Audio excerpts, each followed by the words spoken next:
Hey everybody, and welcome back to Modo with Ellery. And in this episode, we're going to continue our look at doing a VFX composite using the After Effects IO kit. And in the previous lesson, we took this video here and ran some motion trackers on it to create a 3D camera that we then exported. And in this episode, we're going to take this, we're going to import it into Modo, including backplates, and we're going to create something that will give us a finished render that then we can finally take back into After Effects and get a little bit more fine-tuned controlled on and create a final finished composite. All right, so with that said, let's hop over into Modo here. And I've got a scene here set up here. It's a VFX Comp Start. You won't have the bundled on the version that you get for download, but I've got it set up so you've got everything with it here to start. It's a relatively simple scene, but I wanted to have something for a starting point.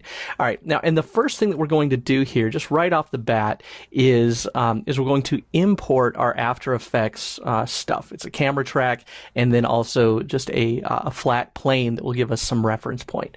So, in order to do that, we'll go up here to AFX.io. We'll have a little tab as long as you have the kit installed. Again, if you don't have it installed, follow the instructions on the setup. It's very simple. And also shoot me an email or a message if you have any questions or any problems getting it installed. So let's go to AFX.io, and we want to choose Import from After Effects. All right, and so I'm going to go here to our scene here, and we've got parking lot track JSON, and I'm going to choose that and then just click Open. And we're going to get this little window with just a couple of options. And we really don't want to touch anything except for this scene scale info. And now by default, these come in really, really large. And we're going to need to adjust the scale a little bit anyway, just to fine tune it and get it pretty much exactly how we want it size-wise. But you can get something in the ballpark by adjusting this scene scale. Now, if you bring it in at the default, which is 100, everything's going to be really big. If you decrease it to say something like 10, everything is going to be even bigger. So in order to get a smaller size and a more accurate size, if you're just using a regular camera, this was shot on just like an iPhone camera, you need to increase the scene scale. So what I'm going to do is I'm going to add in an extra 0, and I'm going to import this at a scene scale of 1000. So just remember, if it comes in too big, sometimes it's a good idea to re-import it and start over. I find it a lot easier, although we'll look at adjusting the scale here as well. But if it comes in too big, increase the scene scale, and that should remedy your problem. So let's go ahead and click OK. And so when we import this, we now will have a couple of items dropped into our item list. We have a 3D tracker camera, and then we have track solid 1. Okay, so let's hop over here. I'm going to go down to the setup tab so I can see everything. And you can see here, right now we're at frame 0. I'm actually going to, in my settings, put our scene start at 0 and our current at 0, so that we actually get a frame 0 here. And then on frame 1, it drops in a keyframe. So I just want to rotate this flat, so I'm going to rotate it flat on frame 1 there, so don't do anything with our keyframes on our object.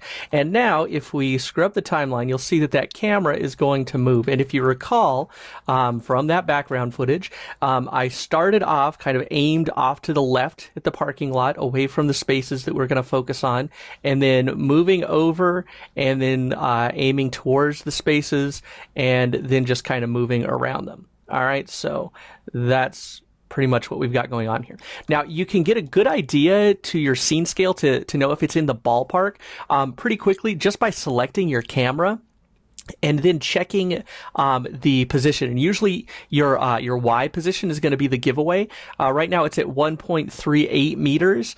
I'm about 6 foot tall, so about the top of my head then is going to be about 1.85 meters. So it's a little low. So our scene scale is actually a little bit small, but we're going to adjust that here in a minute. But you can get a good idea here. If this says something like 13 meters, which is going to be the default if you just bring it at a scene scale of 100, there aren't too many people I know that are 13 meters tall. So there's a red flag. Something is off here, and that's okay. We can take and adjust that.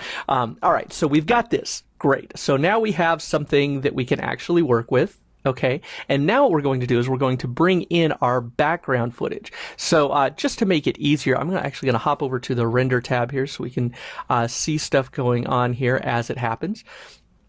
And I'm going to go here in the shader tree, and I'm going to open up environments, and I'm going to open up my environment lighting, and I'm going to import a sequence. So let's go image map, load sequence.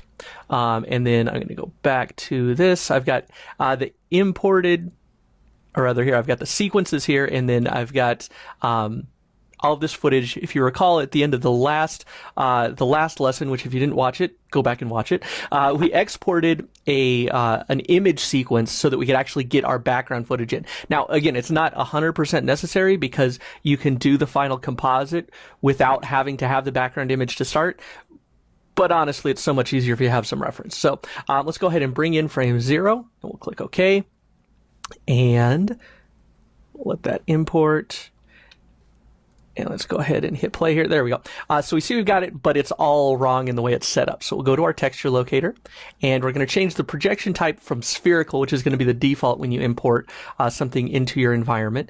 We're going to change it to front projection, and then make sure that we choose our 3D tracker camera as the camera, and boom, there we go. So now if I scrub the timeline, and here, let's go ahead and pause the rendering. Even though there's nothing in there at the moment, it'll still slow us down. So we can see there's our track, and that's working pretty well. And there is our item that's in the scene, and yep, we're pretty good to go. Okay, awesome. So now the next thing that we're going to do is we actually want to get our scene scale actually kind of tightened up to be really what we want. So what I'm going to do is I'm going to select this track solid here, and I'm going to go over to frame 0, and I'm actually going to want a perspective view here too. So if you've never done this before, this is really useful. If you hold the control key and you mouse over this little circle that's in the top left corner of any window, you can click and drag in a direction to divide that viewport. So I want to keep my my camera here, but I also want to have a perspective view. So I'm just going to control click and slide to the right. And you can see now I've got 2 versions here. And I'm just going to change this one to perspective, and there we go. So I'm going to go up here to view and turn on my dimensions tool. And I know that these parking spaces are about 2.5 meters wide. So what I'm going to do is I'm going to start by scaling this guy up. And here, let's just scale it all directions up to about 2.5. Again, we're going for ballpark here. It doesn't have to be 100% precise. You could go in and actually measure this space, and then you'll have something better to work with. But in this case, I'm just going to scale it up like that. So we're at about 2.5 meters, and now I know that this should fit right kind of snugly between the lines. Okay, so the next thing that I'm going to do here is I'm going to take my camera, it's my 3D tracker camera. Now, if I just scale this camera, that's going to throw things off because I don't need to scale the camera as much as I need to scale the camera's position and its relative path. Okay, so if I just scale the camera, it's really not going to do anything because the camera is just a non-rendering item in the scene. So in order to scale the entire path without messing up my track and my motion path for the camera, I need a control object. So let's hop over here to the Setup tab, and I'm going to just insert, and it's going to be right at the origin here, a simple locator. All right, and now I'm going to take my tracker camera, and holding the control key, I'm going to drag and drop it onto the locator. And that's going to make it so that we don't mess with any of our keyframes, but now we've got our locator, and we have it in here, and it's going to control the scale of our camera's path. Okay, now this works even if the scale of the whole scene is way off. So if you've imported it and your camera is 13 meters off the ground, you can still use this to fix it. But I find it a little easier if you're just using it for fine tuning, because then it's less correction that you have to make. So again, we're going to hop over to the render tab, and I'm going to go down to a frame where I've got this guy kind of just in view, okay? And now what I'm going to do is I'm going to start just by moving it, and let's slide it this way. And see, it's going to move the opposite direction. So as I slide up, the square is sliding down, but that's all right. And the same thing is going to happen here with scale. So I'm going to take this, and now that I've got it roughly centered up, I'm going to scale, and what I'm going to do is I'm going to scale everything up, and by scaling it up, I'm going to make the object smaller because I'm increasing the scale of the path. Okay, so that's going to allow me to get this to a better relative size. And then I'm also going to rotate it, but I'm going to do the rotation up here actually in the transform menu, because I find that you don't have to do it very much. So I like having the little fine-tuned granularity of just doing it this way. And I think something like that works. And what I'm doing is I'm just looking for this to be lined up pretty much with the actual parking lot lines. And then let's do one last little fine tune on the scale here. And something about like that ought to work. So now if I go in here and select my camera, you can see I haven't touched anything. Everything's still the way it was. I still have keyframes, but I've adjusted it to scale it properly for this scene. Awesome. All right, so moving on, now we're going to actually start to put in some objects in our environment, put in some environment in our environment, and get lighting and everything else set up. So let's start here, and I'm going to go over to this empty mesh item. I also have a kind of modified version of the hybrid preset, which is in here. It's got the textures and some of the model things kind of adjusted to make it, I think, look a little bit better, and more adapted for also the 900 series of Modo. So 901 or 902. So I'm going to go here to the mesh item, and I'm just going to go to model, and I'm going to drop in a sphere, which then I'm going to take and move up so that it's sitting essentially on the ground plane. So I'm going to move it up 500 millimeters, something like that. I'm going to make sure that I hide my track solid because I don't want that in there anymore. But what I do want to put in here, let's go to the preset browser, and let's go to meshes. I'm just going to put in a shadow catcher.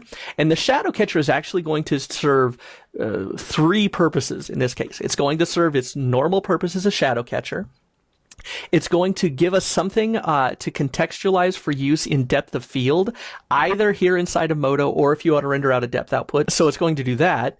And then additionally, it's also going to give us a starting point for creating a reflection giver. It's the opposite of shadow catcher. It's instead of catching stuff, it's going to give reflection back. And I'll have to do a little bit of painting to get that to work, but we'll get to that here in a moment. All right, so let's start here by taking this, and what I'm going to do is I'm going to take this and make some modifications to it. So I'm going to take this back edge here in edge mode, and I'm just going to slide it back to where it's kind of just about where this car is in the background, because that's kind of going to be the back end of where I would maybe want any depth of field or anything to take effect, and I think that's going to work. And let's go back over to my perspective view here too, and then I'm going to grab this edge here, and I'm going to move it so that it's roughly, I mean not exactly, but roughly in line with this curve. Now, keep in mind, something like this curve is not a straight line anyway, but I want to get something kind of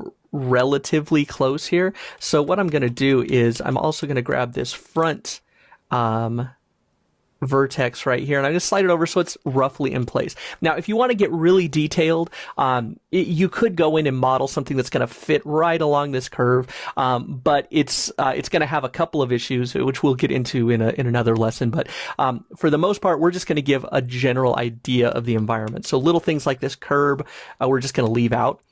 But what I am going to do is I'm going to take this edge, and then I'm going to use edge extend, and I'm just going to pull it out so it's kind of over here where this hill goes, and then I'm going to pull it up so I kind of get the general sense of the angle of the hill, and then I'm going to edge extend again and pull out, okay, and then I'm going to grab this edge here and I'm going to bevel it just so we get a little bit of the slope of the hill. Again, super rough. This is just giving us a real general idea here, instead of just leaving a perfectly flat plane. So, which if you want, if you're in a hurry or if you're not going to do any of this extra stuff, the flat plane actually would be all right too. So let's go ahead, and then I'm also going to give a little bevel right here, kind of where the curb is, so that we get a bit of a scoop here. Now again, if you want to make the curb, by all means, go for it. But you know, this will work fine as well. All right, so now with that in, I'm going to go ahead and turn on my preview render, and you can see we've got something here, which is good. Something is definitely better than nothing. And if we want, we can just double check here. We can move the sphere around, and if we move it off this way, see it should kind of eat into the ground, which is right because it's it would be going uphill, and we're not moving uphill, so that's right. But yeah, so basically we can see this is working, and we have stuff that we can put into a scene. And now if again, let's pause this, and we'll be looking here at the camera view. If I animate this, or if I move the timeline, you can see that that ball is really sticking in there pretty well. Okay. All right, so now let's have a look at lighting, because, at stock here, the lighting is not going to cut it. And that's going to be for a couple of reasons. The first reason is because when we're using this background plate, it doesn't really behave the way that you would want it to give you any kind of environment, which is why we don't really see anything going on the surface of the sphere. So, I mean, I could take the sphere here and let's kind of let's make a little bit more implausible material here. Okay, yeah, you can see in this reflection there's some definite weird stuff going on, and that's basically because the background is just hitting the back plane of the camera, and where it fills it out, it just leaves it and it fits, but then beyond that, it tiles it out to infinity, which is what we see going on here, which works great for a backdrop, but not so much for environment or for reflections. So we're going to do a couple of things to kind of cheat the system here. And the first thing that we're going to do is just replace the environment entirely. So we're going to go to our preset browser here, and I'm going to go to environments, and I'm just going to use it in the basic outdoor folder.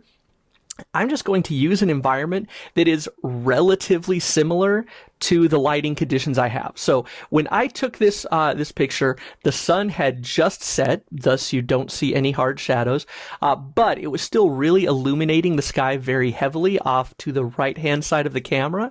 So what I'm going to use is, let's see. I think I'm going to start with this one here. Now, this has green at the bottom, but this isn't going to matter. In the end, we're actually going to do some fixes to make this work better. So I'm just going to add this outdoor probe 8. So just double click. And of course, everything all of a sudden looks horrible, which is okay, because we're going to fix that. Because all this did was, it replaced our environment that we had with this one. Okay, great. So what we're going to do is duplicate this, and we're going to put the other image back in for our transparency and also for our visible to camera. So I'm going to take this and duplicate it. And on this one, we're going to turn off visible to camera and visible to refraction rays. Now, for refraction rays, that's important because as we see through an item, if we see through glass or something, we don't want to see this. We want to see, our background plate. And anything visible to the camera, we also want to see our background plate. All right, so we make this only visible to indirect and reflection, and then we go up to this one, and we want to turn off visible to indirect and reflection. So we're just leaving refraction and camera, and then we're just going to replace this image. So all we have to do is select the image, go down here, select our background plate, and then set our locator back to front projection, and our projection camera back to 3D camera track, and we're set. Okay, so, at first, of course, this is not going to work well, and this isn't going to be a perfect solution. So if you have mirrors or really super reflective objects in there, it's not going to cut it. But that's okay. We're going to modify this a bit so that it will work better. But for the most part, it's going to do its job. So if I take, for example, this material that's on this sphere, and let's take it back down to something more normal, like 5%. And we give it a little bit more roughness, like say 25%, you can see it actually works again. While I'm here, though, I'm also going to turn off my my default directional lights so that we get back to kind of normal shading from the HDRI. Okay, so now we can see we've got this, and we may want to make some slight adjustments to the environment here. So I'm going to take the texture locator, and I'm just going to rotate the Y. And I'm just looking at things like the cars here, and I want to get the lighting so it's a little bit more matched up. And actually, looks like with this image, we're not very far. It's only a couple degrees off, maybe. Yeah, something like that might do. So you can take and tweak and adjust this. I've tried several of these different environments, and this one actually looks like it needs very little actual adjustment, so we can leave it there and call it good. All right, so the next thing that we have to worry about, though, is the fact that we've got a lot of kind of under lighting going on, and that's going to be light that's coming from the bottom of the actual light probe, and we don't really want that because we don't want light coming from underneath. These things are sitting on, dark blacktop. That's what we want to see in there. So we don't want to see light. We're not going to get a lot of light bounce or anything like that. So we're going to make a little bit of a modification to our scene here. So what I'm going to do is I'm going to go in here and I'm going to add in, let's go add layer, and I'm just going to add in an environment material. Okay, and at first that's going to obviously wash out our lighting, all of our reflections and everything, and that's okay. But what we're going to do is we're going to use this to kind of modify our scene. So let's take, and I'm going to make my zenith color white, and I'm going to make my sky color and my ground color, they're going to end up being the same here. But what I want to do is I want to give it a little bit of kind of an earthy tone to it, because the only stuff we have really kind of reflecting light from down low is either black, or stuff from kind of around the edges is going to be kind of, you know, maybe this kind of stuff. So what I'm going to do is I'm just going to go and grab kind of maybe something like, actually, I think that one's pretty good. Well, let's make it a little bit more saturated. All right, so let's make it a preset here. And then I'm going to make sure that my sky color and my ground color are going to be the same, because they are kind of meeting. And if you don't, it'll kind of look weird. All right, so now you can see we're getting a little bit of that kind of earthy tone coming through there. That's okay. And now our last step here is we're going to take this environment material and actually set it to multiply. All right, so now what it's doing is it's just kind of graduating the color of the background so that we don't get, first of all, we don't get that green grassy stuff, which is great because we didn't want that anyway. Second of all, we're not getting a bunch of light coming from underneath. So you can see if I turn that off, all of a sudden we're super underlit here. If I turn it back on, all of a sudden we get much more normal kind of shadows on the bottom of this. We look as if the ground is giving us some nice shading, and we're not getting a lot of bounce off of this dark concrete. All right, excellent. So moving on here, let's go ahead and I'm going to bring in our, I've got this hybrid here, so let's go ahead and bring it in. And there it is. So let's take it and rotate it so that it's actually in one of the parking spaces here. Let's go 90 degrees and we'll put it in this space right there. So you may want to make sure that you are looking at your actual render view here instead of down here, because sometimes the placement will be a little bit wonky, but you want to make sure it's falling in the right spot in the render view. Okay, so I think something like that works. And let's cut back here to our 3D view, and I want to make sure that that's meeting the ground. It looks like it's a little bit off the ground, so I'm just going to take it and sink it back down. And the main reason for that is probably because I decreased the displacement on the tires. I just found them way too chunky looking, so that's probably why that is there. Okay, so now it's sitting more on the ground. Great. Let's go ahead and take our sphere here, and I'm going to move it kind of down over here, just so it's kind of off the corner of the camera. Gives us kind of a little bit of a point of interest as we move around the scene. Now, I'll probably end up getting rid of it completely, but at least it gives us a good idea of what's going on here. All right, so I think that works. We're getting a relatively decent look at the lighting. And another great thing about taking this environment material and putting it on top is that it allows us to really have good control over what's going on in our lighting. So if I go to this here, if I, say for example, decrease the zenith color, you watch how it's going to decrease the overall intensity of the lighting. But then at the same time, if I increase the blue on it, and maybe a little bit of the green, it's going to give us a little bit more kind of, nice blue sky color to it. And so we can use this to even fine tune and color correct our lighting, just right here inside of our scene without having to do anything crazy to the environment, itself with that background probe. All right, so the next thing that we're going to do here is we're going to bring in, and we want to have something to reflect in the actual scene, because if we look at this, and this is getting a little nitpicky, but I think it's a good thing to try out here. You see that we get this reflecting. It's not really the ground that's being reflected. It's just the HDRI. And the reason that is because we've got this shadow catcher in here, which here, let's go ahead and select that, make sure I have it selected. There we go. The shadow catcher, it doesn't have anything on it texture-wise to reflect. So all that we get reflected is the HDRI probe.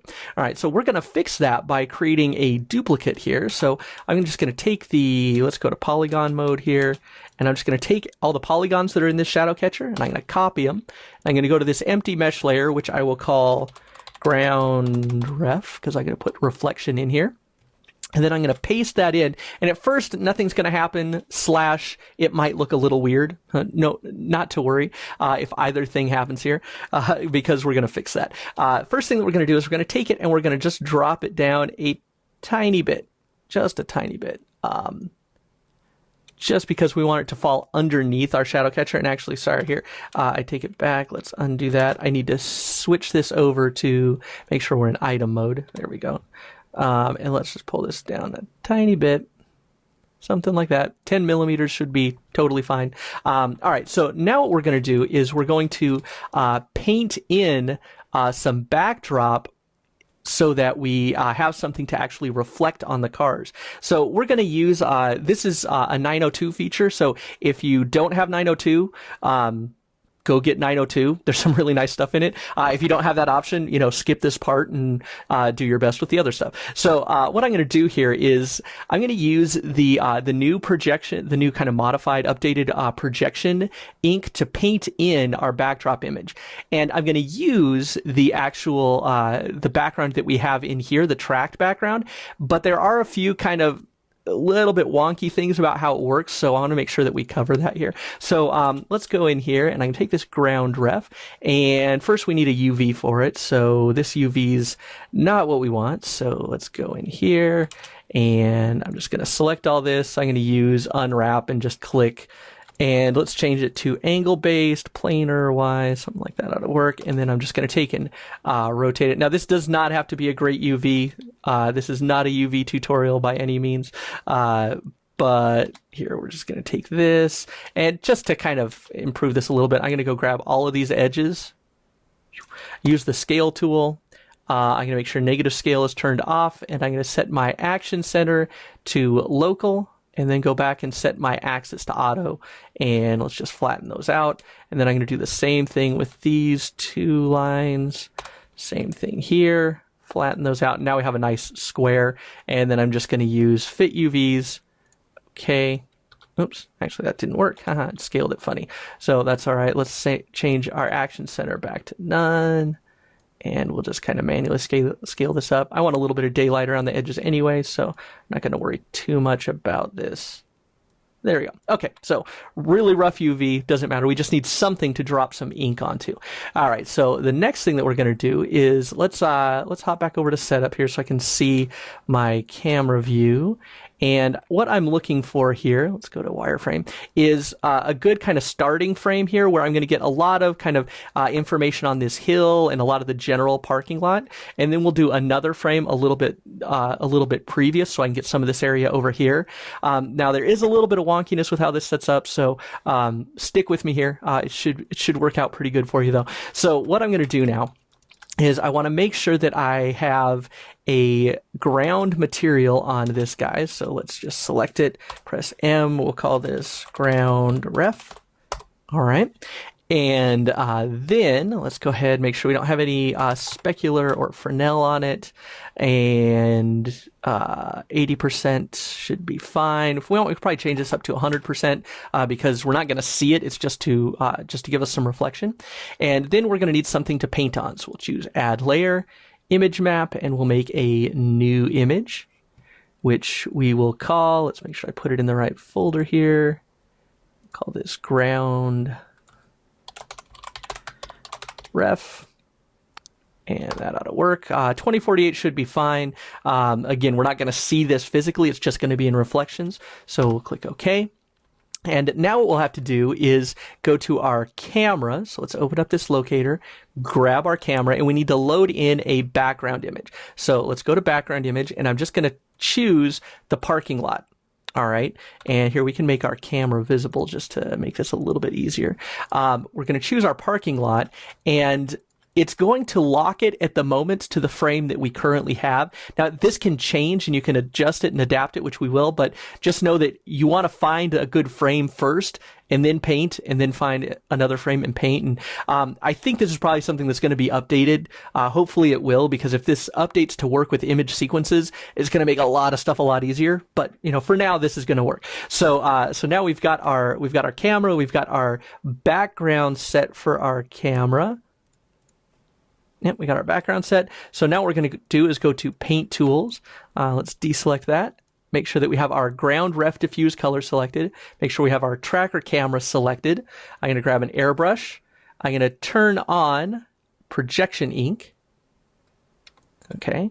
And then I'm going to drag out a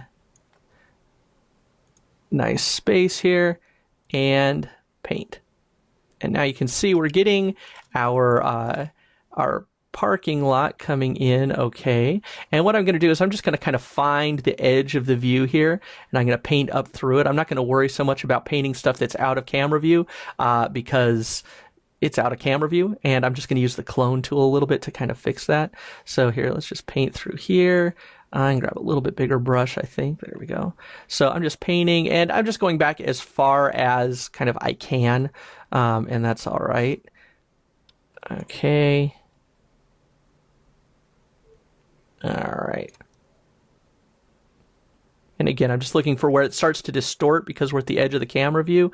That's where I'm pretty much going to end it. Okay, so if you have this much, and again, we're just looking for the area around the car at this point, you can probably get away with just using the clone stamp and fixing it.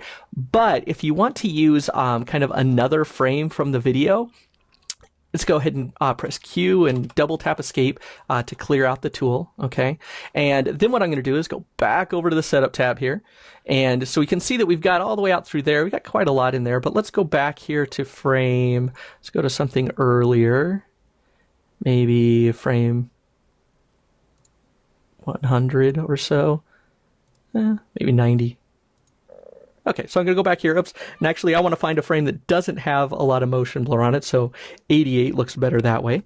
All right, so now what I'm going to do is I'm going to again select my camera, and again, let's close up transform here. Again, I'm going to go to my background image, and I'm going to change it back to this, the same background. But now what it's going to do is it's going to lock in the current frame, so frame 88. Okay, and now we're going to go back over to paint. And then what we're going to do is we're going to turn again on our airbrush, again turn on our projection ink. And now I'm going to paint some of this area over here. And now you can see it's picking up this other area.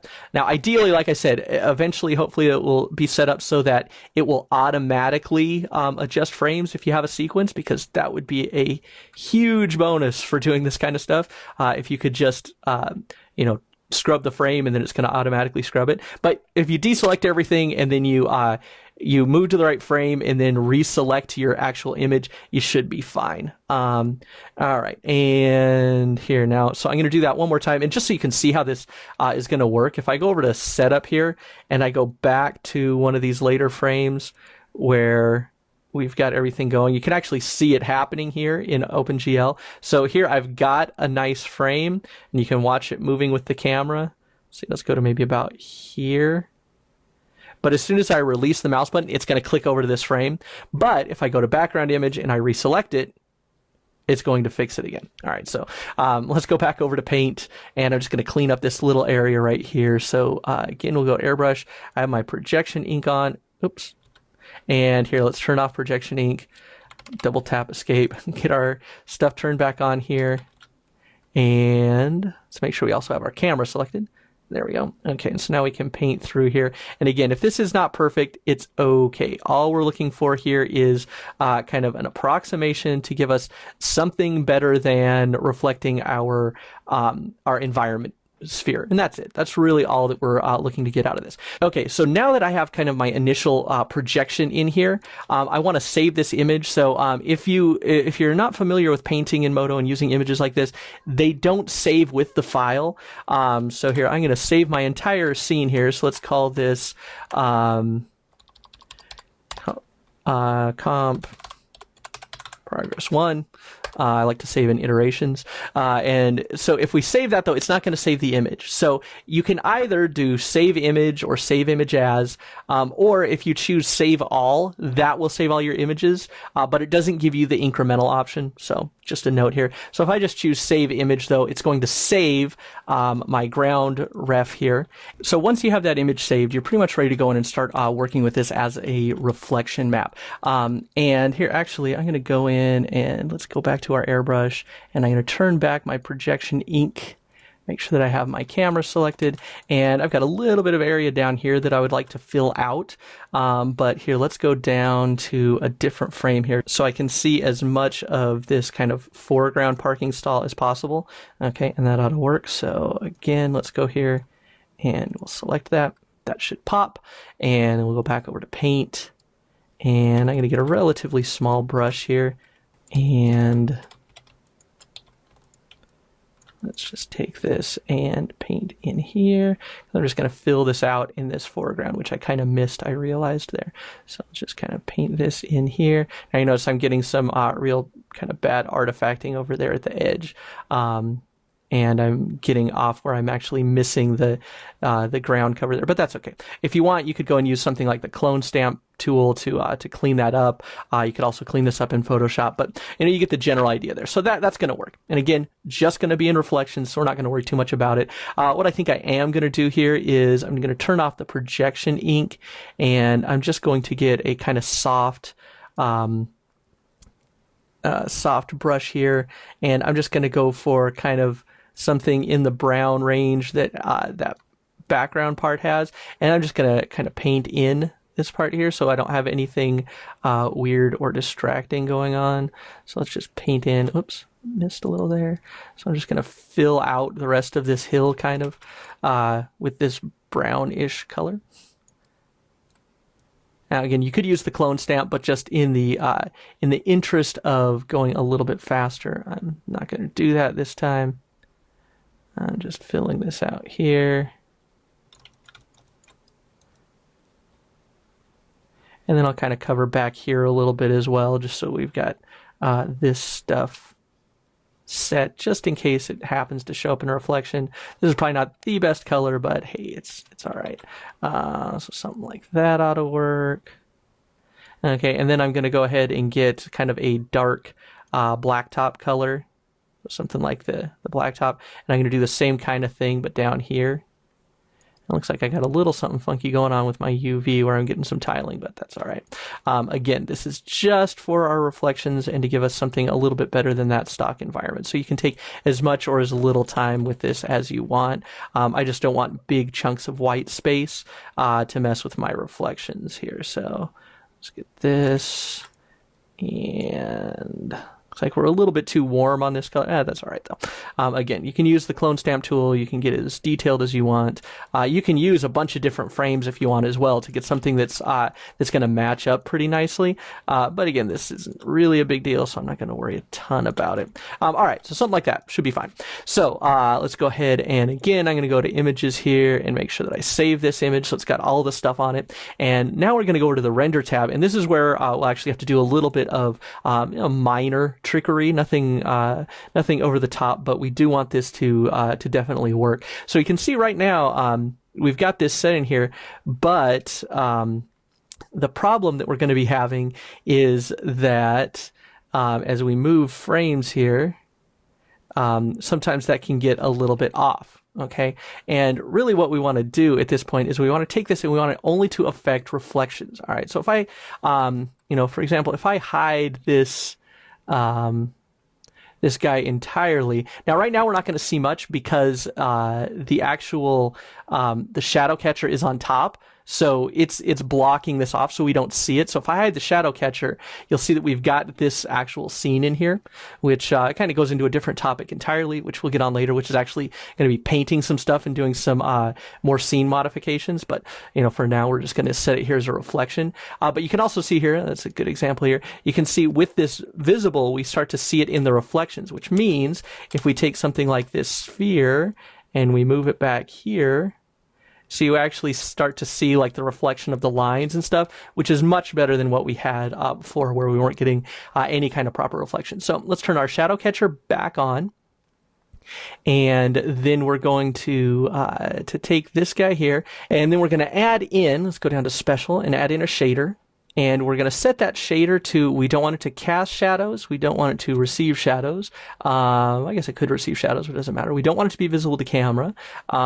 We don't want it visible to refraction. or even occlusion. We just want to simplify this as much as we can. So basically only visible to reflection. And then we're going to take this and just drag it up in the shader tree so it's above that. And now, like I said, since this was actually underneath the shadow catcher, we're not seeing it. So what we're going to do is we're just going to drag this just above the shadow catcher, which means, here, let's go to, make sure that we have the mesh here, transform. Okay, we're at 0, so let's move it up just a little bit. So I don't know, I think something like 5 millimeters ought to do it. So it's just sitting above the shadow catcher, and now we get that reflection in there. So you can see if we toggle this off, our reflections go to the weird environment. We toggle back on, and we start to see the actual environment. Okay, so we could go in here and do a bunch more cleanup if we wanted, but this is pretty much going to do it for this part. What I do want to look at is what we would want to export in order to get good control over the composite in post. So really, you can do a bunch of stuff. You can export reflections separately. You can export your shading and your color separately, everything like that. I'm not going to do that this time. All I'm going to do here is I'm going to export just a couple of things, and I'll show you how you can use relatively simple amount of data to get really good control over your stuff in post here. So what I'm going to do is I'm going to, let's close this up and this up. Right now I've got just my alpha output here. So we've got final color, we've got alpha. The alpha looks really bad. So here, let's go over here. I'm going to check my render, and under channels, I'm going to go down and make sure this secondary arrays is set to 100. And that should clean up some of that. And then let's go back over here to global illumination. And I'm going to turn on environment importance sampling. And without doing a lot of tweaks, that should pretty quickly clean up most of the issues that you might have. Again, not going to be perfect, but it's going to give us something pretty nice. It will increase your render time a bit, but it should still be okay here. So let's check a little different frame. I just want to double check and make sure this is working right. Yeah, that looks good. And I want to make sure that my none of my objects here have reflection on them. So my reflection, I don't want it to reflect stuff. I only want it to be reflected. And my shadow catcher, okay, good. No reflections on there. So this is looking all right. We'll get into render settings later. But this gives us at least something fairly decent to work with. Okay. All right. So let's go ahead and close those back up. But what I want to do is I want to be able to have separate and individual control over the scene, the car, and the ball, so that I can control and color correct each of those individually. All right. So all I have to do to make that work actually is make a few duplicates of my alpha channel. So let's duplicate this one here. So alpha 2 now. And what I'm going to do is I'm going to take this and I don't have a material on the ball. So here, let's ball, give ourselves a material there. All right. So I've got this here. I'm going to drag alpha 2 into there. And I can rename it if I want. Let's just rename that. We'll call this ball alpha. All right. And then I'm going to duplicate this again, which we'll rename car alpha. All right. I can take that and drop it down into the hybrid set here. And so we can double check these just by checking car alpha. Yep, we see just the car. Ball alpha, just the ball. Now, one thing here to note on the car alpha is it is totally solid, so we're not seeing through the windows at all, which may be something that we'd want to adjust. But again, once we have this info, we can look at how to adjust that in post after. So let's go and check that too. There's everything alpha. So if you wanted to, you could also set this up so that you get an individual alpha for the ground. So all you'd have to do is duplicate. And we'll set this to our shadow catcher. And then we can just check here. So alpha 2 should be, yep, is just the shadow catcher itself. So that works. All right, so now we're going to go back to our final color output. And really, that's all you need to be able to get a relatively heavy amount of fine tuning available in post. So one last thing here. Let's go ahead and check this. I'm going to turn off the background image on the camera so we don't have anything else messing around. All right, so that really does it for this one. So just to recap, we went through importing the stuff from After Effects, checking and adjusting everything for scale. We've brought in some items, and we've looked at creating lighting from the environment. In this case, I just used a kind of a default light probe that kind of similarly matched my lighting. Now, alternately, obviously, you could go and get HDR lighting from your scene. In another lesson, let me know in the comments if you would like to see a video about just taking regular photography and using that to create a lit environment. It's something that you can do relatively easily, even if you don't have HDR footage. So if you just have, a bunch of stills or a panorama or something, let me know in the comments if you'd like to see a video about doing that. But so we did that, and then we brought in our and adjusted our shadow catcher. We added a secondary instead of the shadow catcher, we added a reflection giver to give our reflection. We modified our environment so that we got the proper amount of underneath lighting coming in by adding in that environment material. And now we've pretty much got a completed scene that's ready for us to render. So what I'm going to do is in the next lesson, we will actually I'll have this all rendered out, so it will be included with the content for the next lesson. And we'll look at taking this into After Effects and actually finishing the full composite. If you like this video or videos like it, please make sure you check out my Patreon account, patreon.com/Ellery, or if you'd like this or any other episode in an a la carte format where you can get a downloadable version of the video as well as all of the contents, you can get those on Gumroad. Again, that's gumroad.com/Ellery. Links are in the video description. I hope you enjoyed this video. Go make something awesome, and I'll see you next time.